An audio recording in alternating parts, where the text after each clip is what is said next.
আসসালামু আলাইকুম বন্ধুরা। আজকে দুপুরে কারা কারা কি খাবার খাচ্ছেন অবশ্যই জানাবেন। আমি আজকে খুবই সাধারণ খাবার খাবো। যে ভাত নিয়েছি, সাথে শসা আছে, এখানে কলার মোচা চিনেন আপনারা সবাই? কলার মোচা ভাজি করেছি, এটা আমার অনেক পছন্দের একটি খাবার। এখানে মাছের মাথা দিয়ে দেখেন কি সুন্দর করে তরকারি রান্না করেছি।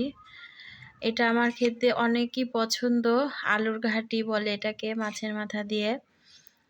এই খাবারটা দিয়ে গরম ভাত যদি খাওয়া যায় অসাধারণ লাগে, আমি অনেক পেট ভরে খেতে পারি।